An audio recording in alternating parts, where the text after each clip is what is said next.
হে আমার রব, আর কত সহ্য করব? জীবনের প্রতিটি মুহূর্তে পরীক্ষা, প্রতিটি নিঃশ্বাসে কষ্ট, প্রতিটি দরজায় ব্যর্থতা।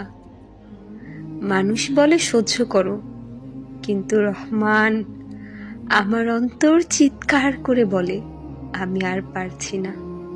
হে রব, আমার চোখ ভরে গেছে অশ্রুতে, আমার বুক ভরে গেছে যন্ত্রণায়, তবুও আমি শুধু তোমার কাছেই ফিরে আসি, কারণ আমি জানি তুমি ছাড়া আমার আর কারো কাছে যাওয়ার নেই। ইয়া রহমান, তুমি কুরআনে প্রতিশ্রুতি দিয়েছ, নিশ্চয়ই কষ্টের সাথেই রয়েছে স্বস্তি। তাহলে এই দীর্ঘ কষ্টের পর আমার সেই স্বস্তি কোথায়? তুমি কি আমাকে পরীক্ষা করছো, নাকি আমার পাপের জন্য এই দুনিয়ার আগেই শাস্তি দিচ্ছ?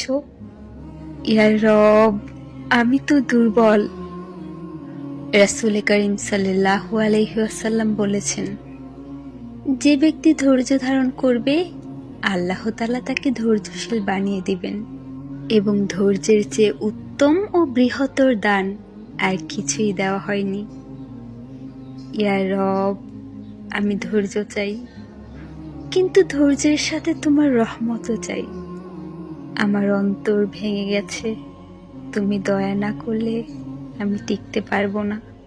হে আল্লাহ, তুমি তো কুরআনে শিখিয়েছো এই দোয়া, রব্বানা লা তুআখিজনা ইন নাসিনা আও আখতানা, রব্বানা ওয়ালা তাহমিল আলাইনা ইসরান কামা হামালতাহু আলাল্লাযিনা মিন ক্বাবলিনা, রব্বানা ওয়ালা তুহাম্মিলনা মা লা তাকাতা লানা বিহি ওয়াফু আনা ওয়াগফির লানা ওয়ারহামনা।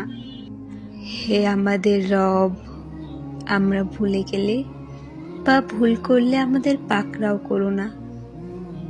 হে আমাদের রব, আমাদের উপর সেই ভার দিও না যা তুমি আমাদের পূর্ববর্তীদের উপর দিয়েছিলে। হে আমাদের রব, আমাদের এমন বোঝা